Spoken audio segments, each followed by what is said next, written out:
नमस्कार दोस्तों, पाथफाइंडर में आप सभी का स्वागत है। मेरा नाम है डॉक्टर महिपाल सिंह राठौड़ और आज इस वीडियो में मैं आपके साथ चर्चा करूंगा रशिया के द्वारा किए जा रहे अलेजेड वॉर क्राइम्स के बारे में और इस पर क्या जांच चल रही है। तो इंटरनेशनल क्रिमिनल कोर्ट यानी कि आईसीसी ने रशिया के युद्ध अपराधों की जांच करने की बात कही है।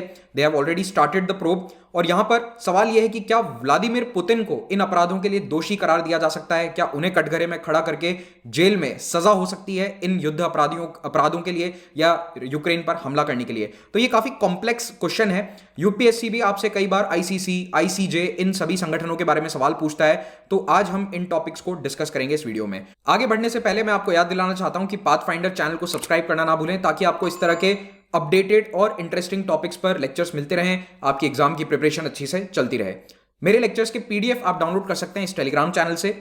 27 मार्च को अनअकैडमी लेकर आ रहा है भारत का सबसे बड़ा सिविल सर्विसेज चैंपियनशिप, एक स्कॉलरशिप टेस्ट जिसमें शामिल होकर आप बहुत ही अट्रैक्टिव स्कॉलरशिप्स और प्राइजेस जीत सकते हैं। एनरोलमेंट का लिंक नीचे पहले कमेंट में मिल जाएगा। You can use this code to enroll for free. और early bird lucky draw offer भी है, तो जल्द से जल्द रजिस्टर करें और Amazon गिफ्ट वाउचर्स के लिए आप एलिजिबल हो जाएंगे। तो देखिए, अभी दो तरह के केस चल रहे हैं। एक चल रहा है आईसीजे में, इंटरनेशनल कोर्ट ऑफ जस्टिस में, जो कि यूएन का एक अंग है, और एक केस चल रहा है आईसीसी में, इंटरनेशनल क्रिमिनल कोर्ट। दोनों ही अलग हैं। तो देखिए, आईसीसी इन्वेस्टिगेशन जो है ये वॉर क्राइम्स में हो रहा है और आईसीजे वाला जो इन्वेस्टिगेशन है वो हो रहा है यूक्रेन की कंप्लेन पर। आईसीजे में यूक्रेन ने कंप्लेन करी है कि रशिया ने हम पर बिना बात के हमला कर दिया, उसका रीजन जस्टिफाइड नहीं है और इसीलिए रशिया को कोर्ट में लेकर गया है। लेकिन हमारा जो यहां टॉपिक है मेन, वो आईसीसी से संबंधित है। तो ये आईसीसी क्या होता है पहले आपको ये बता देता हूं। इंटरनेशनल क्रिमिनल कोर्ट, आईसीसी, एक अंतरराष्ट्रीय संगठन है जो एक कोर्ट की तरह काम करता है। It is actually an international tribunal जो बिल्कुल कोर्ट की तरह ही काम करते हैं। जजेस होते हैं, वकील होते हैं, मामला यहां पर उसकी जिरह होती है और फाइनली फैसला दिया जाता है। तो ये आईसीसी की स्थापना हुई थी 2002 में साइन किए गए रोम स्टैट्यूट के बाद। तो कई देशों ने मिलकर रोम में एक संधि साइन करी जिसे रोम स्टैट्यूट कहा जाता है 2002 का। और इस संधि के आधार पर इन देशों ने यह एग्री किया कि हम एक कोर्ट बनाएंगे और इस कोर्ट को चलाएंगे अंतरराष्ट्रीय स्तर पर होने वाले क्राइम्स के खिलाफ। तो अभी यूएस और रशिया इसमें शामिल नहीं है, सबसे इंपॉर्टेंट बात यह है। तो रोम स्टैट्यूट में कई देश हैं, 123 देश हैं, लेकिन जो तीन बड़े प्लेयर्स हैं इस पूरे यूक्रेन वाले घटनाक्रम में, वो तीनों ही शामिल नहीं है। ना तो यूक्रेन, ना ही रशिया इसका मेंबर है, ना यूएस इसका मेंबर है, ना ही यूक्रेन इसका मेंबर है। तो यूक्रेन ने साइन कर दिया था एग्रीमेंट, लेकिन उनकी जो पार्लियामेंट है उसने रेटिफाई नहीं किया। तो जब तक आपके देश की पार्लियामेंट किसी भी अंतरराष्ट्रीय संधि को अप्रूव नहीं करती, रेटिफाई नहीं करती, तब तक आप उसको लागू नहीं कर सकते। तो यूक्रेन ने साइन करने की प्रक्रिया शुरू कर दी थी लेकिन उसे पूरा नहीं किया है। ओके, तो आप क्वेश्चन पूछेंगे कि फिर कैसे यूक्रेन और रशिया यहां पर आईसीसी में जा रहे हैं। तो मैं आपको बताता हूं ऐसा कैसे हो रहा है। यहां पर यह भी याद रखिएगा कि भारत ने भी इस पर साइन नहीं किए हैं। इसका हेडक्वार्टर आईसीसी का है, हाग नाम की एक जगह है नेदरलैंड्स में। हेग नहीं, इसे हाग प्रोनाउंस किया जाता है। तो आईसीसी दुनिया का पहला और एकमात्र अंतरराष्ट्रीय कोर्ट है जो क्रिमिनल कोर्ट केसेस पर सुनवाई करता है और इंडिविजुअल्स को सजा दिला सकता है। मान लो कि Vladimir Putin, he is an individual, he is the president of Russia, लेकिन एक व्यक्ति है। तो एक व्यक्ति को भी युद्ध में किए गए अलग अलग क्राइम्स के लिए और जेनोसाइड जैसे क्राइम्स के लिए दोषी करार दिया जा सकता है। तो इंटरनेशनल क्राइम्स ड्यूरिंग वॉर, जैसे कि जेनोसाइड, नरसंहार, क्राइम्स अगेंस्ट ह्यूमैनिटी, मानवता के खिलाफ अपराध, वॉर क्राइम, युद्ध के अपराध क्या होते हैं अभी आगे बता दूंगा, या क्राइम्स ऑफ एग्रेशन, यानी कि आप बिना बात के किसी दूसरे देश पर हमला कर दो, ये एक प्रकार का क्राइम्स ऑफ एग्रेशन है। तो इन चार कैटेगरीज के ऊपर क्रिमिनल कोर्ट में, आईसीसी में सुनवाई हो सकती है और फैसले सुनाए जा सकते हैं। अब बात करते हैं आईसीजे की। तो देखिए, आईसीजे भी हाग में ही स्थित है, लेकिन ये यूएन का संगठन है। तो आईसीसी यूएन का संगठन नहीं है, वो सभी देशों ने मिलकर अलग से स्थापित किया था। लेकिन ICJ, international court of justice, ये मेनली दो देशों के बीच में मामलों को सॉल्व करता है। तो जैसे भारत का उदाहरण देख लो कि भारत और पाकिस्तान के बीच में केस हुआ था कुलभूषण जाधव को लेकर, तो वो आईसीजे में हुआ था, आईसीसी में नहीं होगा, क्योंकि वहां कोई इंडिविजुअल क्रिमिनल केस के लिए किसी को प्रोसिक्यूट नहीं किया जा रहा। हमने केस किया था पाकिस्तान के खिलाफ कि पाकिस्तान हमारे नागरिक को गलत तरीके से प्रोसिक्यूट कर रहा है। So that was settled in ICJ. सो याद रखिएगा कि आईसीजे यूएन का एक हिस्सा है और रोम स्टैट्यूट जैसी कोई अलग संधि नहीं है जिसने इसे स्थापित किया था। ये शुरुआत से यूएन का, 1945 से यूएन का पार्ट रहा है। दोनों के हेडक्वार्टर हाग में है। अब बात करते हैं आईसीसी की। तो देखिए, international criminal court war crimes को भी प्रोसिक्यूट कर सकता है। तो वॉर क्राइम्स की शुरुआत कहां से हुई या फिर ये स्टैट्यूट क्यों लाया गया? द्वितीय विश्व युद्ध में नाजी जर्मनी ने बहुत सारे वॉर क्राइम्स किए थे। Many other countries did that, even US, even Soviet union and Japan army did many war crimes. लेकिन नाजीज के जो वॉर क्राइम्स थे वो अलग ही स्तर के थे और इसीलिए उनसे भयभीत होकर दुनिया ने न्यूरेमबर्ग प्रिंसिपल्स ऑफ लॉ को साइन किया था। न्यूरेमबर्ग प्रिंसिपल के तहत उन्होंने कुछ क्राइम्स को वॉर क्राइम डिफाइन किया कि युद्ध में किए गए कुछ अपराध वॉर क्राइम कहलाएंगे, ये अपराध गलत होंगे। तो ये सब न्यूरेमबर्ग ट्रायल्स के दौरान ये फैसला लिया गया था। न्यूरेमबर्ग ट्रायल्स क्या था? जो नाजी जर्मनी के सीनियर मिनिस्टर्स या ब्यूरोक्रेट्स या जो लोग थे जो उस रेजिम में जुड़े हुए थे, उनके खिलाफ कोर्ट में मुकदमे चले थे आफ्टर द वर्ल्ड वॉर 2। 1949 में फाइनली सभी देश मिल के बैठते हैं जेनीवा में, स्विट्जरलैंड में, और ये तय करते हैं कि द्वितीय विश्व युद्ध में जो युद्ध अपराध हुए, ऐसे अपराध फिर से ना हो, इस तरह की भयानक स्थिति दुनिया कभी ना देखे। तो हम मिलकर एक डॉक्यूमेंट साइन करते हैं। लगभग दुनिया के सभी देशों ने जेनीवा कन्वेंशंस पर हस्ताक्षर किए। 196 countries have ratified them, sign भी किया और अपनी पार्लियामेंट में भी उसे पास कर दिया। तो ये कंप्लीट प्रोसेस होता है रेटिफिकेशन का। आज दिन तक दुनिया में कोई ऐसी संधि नहीं है जिस पर इतने देशों ने एक साथ साइन किए हो। Only the Geneva conventions are universal. तो एक तरह से दुनिया के सारे देशों ने इसको साइन कर रखा है। तो जेनीवा कन्वेंशन एक नहीं है, बहुत सारे कन्वेंशन है। उनमें से कुछ कन्वेंशन प्रिजनर ऑफ वॉर से डील करते हैं, कोई कन्वेंशन वॉर क्राइम से डील करता है। तो 1949 में जेनीवा कन्वेंशंस ने लीगली इन सभी वॉर क्राइम्स को डिफाइन किया। और यह बात भी याद रखिए कि इन कन्वेंशन में यह कहा गया था, इस संधि में, जेनीवा की संधियों में यह कहा गया था कि यूनिवर्सल ज्यूरिसडिक्शन होगा। तो मान लीजिए कि किसी देश ने जेनीवा कन्वेंशन पर हस्ताक्षर नहीं भी किए हैं, तो भी उस देश में भी वॉर क्रिमिनल्स को अरेस्ट किया जा सकता है। इन जेनीवा समझौतों में कुछ बेसिक युद्ध के नियम तय किए गए।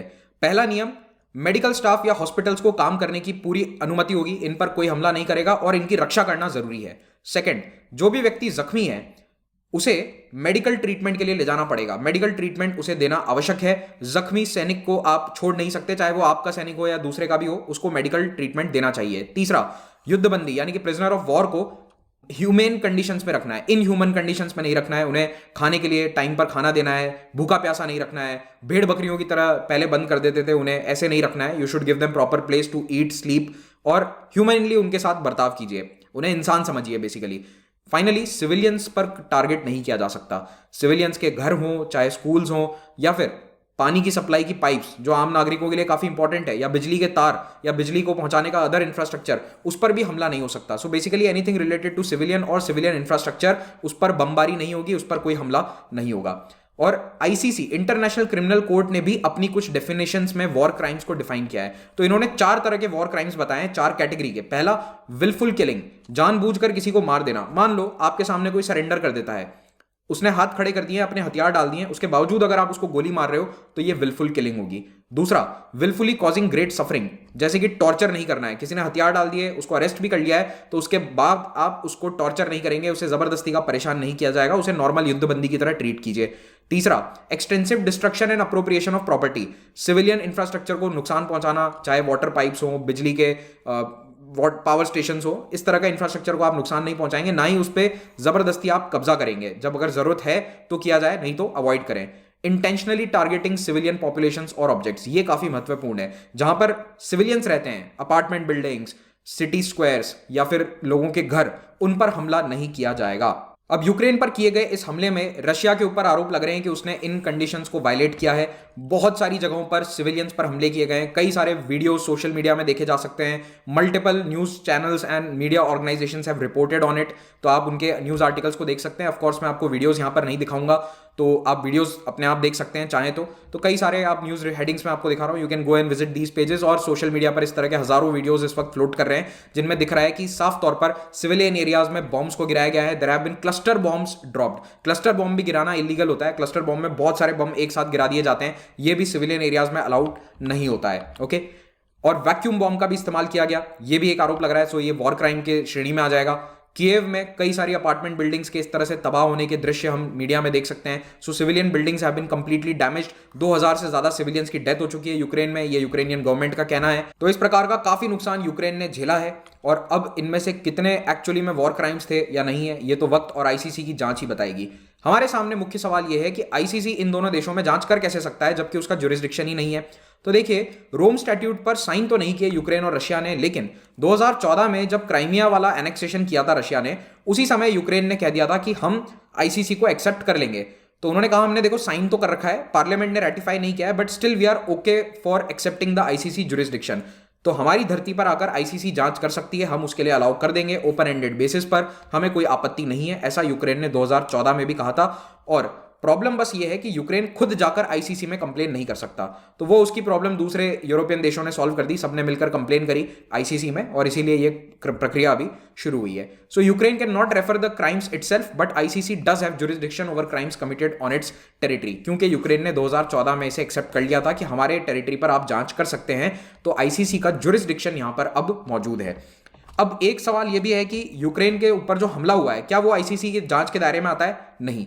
एग्रेशन और इन्वेजन वाली कैटेगरी में आईसीसी का यहां पर कोई जुरिसडिक्शन नहीं होगा, क्योंकि रशिया ने अपने आप को आईसीसी से बाहर कर लिया था because of this Crimean crisis earlier. अब अगर यूएन सिक्योरिटी काउंसिल ये कहती है आईसीसी को कि आप इस मामले में जांच कीजिए रशिया पर कि इन्होंने हमला गलत किया है, तो वो जांच कर सकते हैं। पर ऐसा कोई भी रेजोल्यूशन आएगा तो उसे सिक्योरिटी काउंसिल में रशिया ऑफ कोर्स वीटो कर देगा। तो इस एक कैटेगरी में तो रशिया पर कोई जांच नहीं हो सकती आईसीसी के द्वारा, लेकिन बाकी की 3 कैटेगरी में जरूर जांच हो सकती है।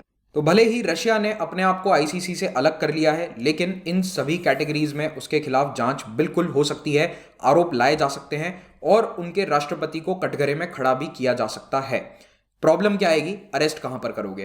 तो पुतिन को अगर चार्ज किया जाता है, यानी कि उन पर मामला चलाया जाता है, बिल्कुल चलाओ मामला, कोई प्रॉब्लम नहीं है, लेकिन अगर उन्हें कटघरे में खड़ा करना है हाग में, तो ऑफकोर्स व्लादिमीर पुतिन खुद तो आने वाले नहीं है, कुछ नेता आ भी जाते हैं लेकिन ये नहीं आने वाले हैं, तो इन्हें अरेस्ट करना पड़ेगा। अब अरेस्ट करोगे कहां पर? तो ये बहुत ध्यान से निकलते हैं रशिया से केवल उन्हीं देशों में जहां पर सपोर्ट रहेगा रशिया का। जब भी कुछ इस तरह का केस चलता है, एवरी लीडर डज दैट। और अगर आप न्यूयॉर्क में आते हैं, यूनाइटेड नेशंस में, तो वहां पर आपको अरेस्ट नहीं किया जा सकता है, फॉर योर काइंड इन्फॉर्मेशन। तो ये मत कहिएगा कि जब यूएनओ की मीटिंग में आते हैं तब अरेस्ट कर लेंगे, नहीं, ऐसा नहीं होता है। तो पुतिन को अगर अरेस्ट करना है तो उन्हें उन्हीं के देश में करा जा सकता है। अब वो कब पॉसिबल होगा? जब पुतिन राष्ट्रपति नहीं है। तो हाइपोथेटिकली अगर हम मान लेते हैं कि रशिया में तख्ता पलट हो गया, एक नई सरकार आ गई, एक नया राष्ट्रपति आ गया, तो वो नया राष्ट्रपति पुतिन को अरेस्ट करके मजबूर कर सकता है कि हाग में उन्हें कटघरे में खड़ा कर दिया जाए। ऐसा कई बार हुआ है, जैसे कि यूरोप में ही एक क्राइसिस हुआ था, यूगोस्लावियन वॉर्स हुए थे 1990s में, तो वहां पर जो वॉर क्राइम्स हुए थे उनके लिए रात को मलादिक जैसे कई सारे सीनियर लीडर्स को अरेस्ट किया गया बहुत सालों बाद। ये छुप गए थे, छुप के बैठे थे बहुत सालों तक, लेकिन उन्हें अल्टीमेटली अरेस्ट कर दिया गया, इनके खिलाफ केस चला और इन्हें बॉस्नियन जेनोसाइड के लिए दोषी भी करार दिया गया। लेकिन पुतिन के केस में शायद ऐसा अभी नहीं हो सकता है। This is a possibility only when Vladimir Putin is himself removed as the president और उन्हीं के देश में उनके खिलाफ लोग उठ खड़े हों। अब आ जाते हैं हम फिलहाल जो जांच चल रही है उसके बारे में बात करने के लिए। तो अभी जो इन्वेस्टिगेशन है वो स्टार्ट कैसे हुआ? तो देखिए, आईसीसी का यूक्रेन मेंबर नहीं है, रशिया मेंबर नहीं है, लेकिन जो आईसीसी के चीफ प्रोसिक्यूटर हैं उन्होंने कहा कि हम जल्द से जल्द इस इन्वेस्टिगेशन को शुरू कर रहे हैं, और एज ऑफ टुडे 4 मार्च इन्होंने अपनी इन्वेस्टिगेशन टीम को यूक्रेन भी भेज दिया है। तो अभी वहां युद्ध चल रहा है और युद्ध के बीच में ही इन्होंने वॉर क्राइम्स की जांच करने के लिए टीम को अपने ऑलरेडी वहां भेज दिया है। रास्ते में है team as of right now, जब भी ये लेक्चर मैं बना रहा हूं। और ये पॉसिबल हो पाया है क्योंकि 39 कंट्रीज ने आईसीसी में पिटिशन किया कि रशिया के खिलाफ वॉर क्राइम्स की जांच हो। तो 39 कंट्रीज, जिसमें यूके भी शामिल है, इन्होंने सबने मिलकर पिटिशन किया और इसीलिए ये जांच इतनी जल्दी शुरू हो गई। वरना आमतौर पर युद्ध खत्म होने के 2, 3, 4 साल बाद इस तरह की जांच शुरू होती है। लेकिन दुनिया में जब भी युद्ध होता है या जंग छिड़ती है तो वॉर क्राइम्स केवल एक तरफ से नहीं हुए हैं। तो यहां पर भी ऐसा ही कुछ केस है। यूक्रेन पर भी आरोप लगे हैं कि उसने भी कुछ वॉर क्राइम्स को अंजाम दिया है। कैसे? तो कुछ दिन पहले इन्होंने, कल ही इनके एक मीडिया ने ट्वीट किया था जिसमें रशिया के सीनियर कमांडर्स की तरफ से यह बयान जारी किया गया कि हम रशियन सोल्जर्स को अरेस्ट नहीं करेंगे। कहने का मतलब है कि उन्हें मार देंगे सीधा अगर वो हमें नजर आते हैं। और ये जानकारी भी दी कि हम ऑलरेडी एक पीओडब्ल्यू को मार चुके हैं। लेकिन ये रूल है जेनीवा कन्वेंशन का कि आप प्रिजनर ऑफ वॉर को मार नहीं सकते। तो ये गलत था और इसको ट्वीट को बाद में डिलीट कर दिया गया। एंड ऑल्सो रशिया के जो ऑफिशियल्स हैं उन्होंने कहा कि नहीं, ऐसा कोई बयान हमारे द्वारा नहीं दिया गया। सो उन्होंने अपना बयान वापस ले लिया। लेकिन कहीं ना कहीं धुआं उठा है तो आग भी होगी, चिंगारी भी होगी। Let's see what the future holds. तो सवाल ये उठता है कि अब यूक्रेन के खिलाफ जांच कौन करेगा और कैसे होगी?